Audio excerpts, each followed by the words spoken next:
नमस्कार दोस्तों। वैदिक एस्ट्रोलॉजी ज्ञान में आपका स्वागत है।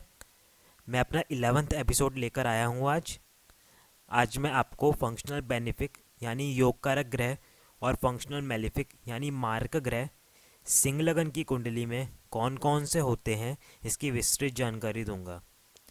जैसा कि आप स्क्रीन में देख सकते हैं, लग्न में यानी फर्स्ट हाउस में 5 नंबर लिखा है, तो ये सिंह लगन की कुंडली बनी। सिंह राशि के मालिक होते हैं सूर्य देवता। सिंह लगन की कुंडली की कंट्रोलिंग पावर सूर्य देव के पास होती है। सिंह लगन की कुंडली में सूर्य देव पहले घर के मालिक बने। पहला घर होता है हमारा खुद का और हमारी पर्सनैलिटी का। पहला घर एक त्रिकोण भाव होता है और एक केंद्र भाव भी होता है। केंद्र और त्रिकोण के स्वामी होने के कारण सूर्य देव सिंह लगन की कुंडली में सबसे पहले योग कारक ग्रह होते हैं। सूर्य देव ने अपनी मित्रता निभाते हुए बुध देव को दूसरे भाव का मालिक बनाया और 11वें भाव का मालिक बनाया। दूसरा भाव होता है धन का, कुटुंब का और हमारी वाणी का, और 11वां भाव होता है लाभ का, बड़े भाई बहनों का और हमारी इच्छा पूर्ति का। ये दोनों ही बहुत अच्छे भाव होते हैं और सूर्य देव के मित्र होने के कारण बुध देव सिंह लगन की कुंडली में दूसरे सबसे बड़े योग कारक ग्रह होते हैं। सूर्य देव ने मंगल देवता को चौथे भाव का मालिक बनाया और नवम भाव का मालिक बनाया। चौथा भाव होता है माता का, गाड़ी का, भूमि का और वाहन का। जितनी भी सुख सुविधाएं भोगी जाती है वो चौथे भाव से देखी जाती है। नवम भाव होता है पिता का, धर्म को मानने का, विदेश यात्रा का और हमारे भाग्य का। चौथे भाव एक केंद्र भाव होता है और नवम भाव एक त्रिकोण भाव होता है। ये दोनों ही बहुत अच्छे भाव हैं। तो सिंह लगन की कुंडली में मंगल देवता तीसरे सबसे बड़े योग कारक ग्रह होते हैं।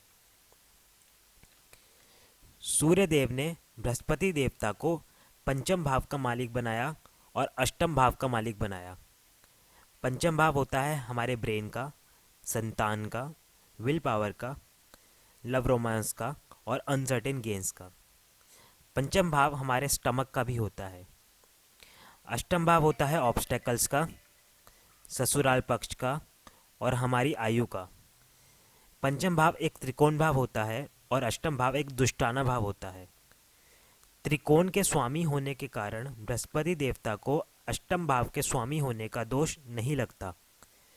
तो सिंह लगन की कुंडली में बृहस्पति देवता चौथे योग कारक ग्रह होते हैं। दोस्तों, अब हम आते हैं मारक ग्रहों पर।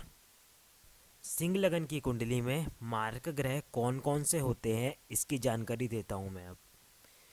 सूर्य देव ने शनि देव को छठे भाव का मालिक बनाया और सातवें भाव का मालिक बनाया।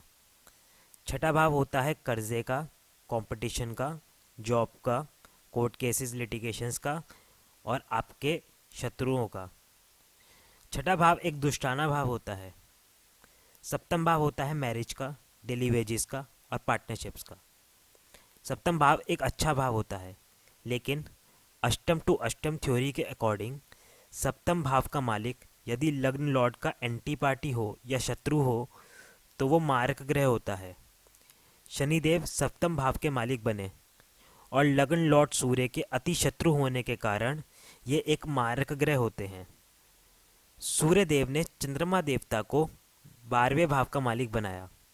12वां भाव होता है लॉसेस का, फॉरेन सेटलमेंट का, हॉस्पिटल बिल्स का, जेल यात्रा का, असाइलम्स का और पति पत्नी के प्राइवेट टाइम का।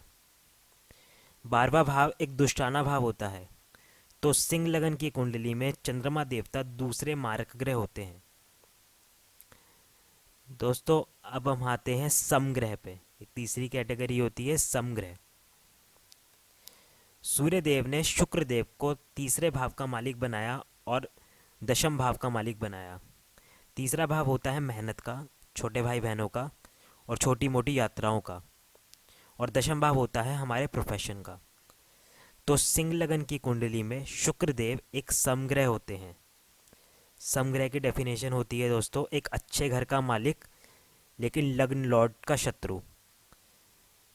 तो इस कुंडली में शुक्रदेव दशम भाव के मालिक बने, जो कि एक अच्छा भाव है, और लग्न लॉर्ड यानी सूर्य के शत्रु होने के कारण ये एक समग्रह होते हैं। दोस्तों, आशा करता हूँ आपको मेरी वीडियो पसंद आई होगी। आज मैं अपनी वाणी को यहीं विराम देते हुए इस एपिसोड को यहीं ख़त्म करता हूँ। अगर आपको मेरी वीडियो अच्छी लगी हो तो सब्सक्राइब करें मेरे चैनल को, जो कि है वैदिक एस्ट्रोलॉजी ज्ञान, और बेल आइकन को प्रेस करें मेरी लेटेस्ट वीडियोस के लिए। अगले एपिसोड में मैं योग कारक और मारक ग्रह वर्गो असेंडेंट में कौन कौन से होते हैं इसकी विस्तृत जानकारी दूंगा। धन्यवाद दोस्तों।